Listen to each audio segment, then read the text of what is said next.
नमस्कार विद्यार्थी मित्रांनो, स्वागत आहे तुमचं आपल्या सगळ्यांच्या यूट्यूब चॅनलवरती. तर आज आपण बघणार आहोत हिवताप म्हणजेच मलेरिया. या मलेरिया जो की एक प्रोटोझोआ अधिजीवामुळे होणारा डिसीज आहे, याच्याबद्दलची खूप महत्त्वाची माहिती लक्षात कशी ठेवायची याच्याबद्दलची एक सुंदर ट्रिक आज आपण बघणार आहोत. ट्रिक काय आहे बघा. ॲना प्लीज मला तुझं यकृत दे. ॲना प्लीज मला तुझं यकृत दे. ॲनावरून आपण लक्षात ठेवणार आहोत ॲनाफिलिस डासाची मादी. ॲना सपोज एका मुलीचं नाव आहे, याच्यावरून आपण लक्षात ठेवणार आहोत ॲनाफिलिस डासाची मादी, ज्याच्यामुळे हा आजार होतो.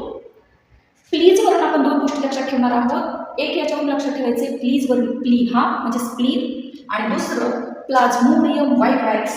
प्लाझ्मोडियम वायवॅक्स हे प्रोटोझोआचं नाव आहे, आदिजीवाचं नाव आहे, खूप महत्त्वाचं आहे, ज्याच्यामुळं हिवताप होतो. मलावरून आपण लक्षात ठेवणार आहोत मलेरिया, ज्याच्याबद्दलची आपण माहिती बघतोय. मलावरून लक्षात ठेवायचे मलेरिया, तुझं यकृत दे. यकृत दे. यकृत आणि प्लीहा या दोन अवयवांवर हिवतापाचा परिणाम होतो. तर हे खूप महत्त्वाचे दोन अवयव आहेत, यकृत आणि प्लीहा.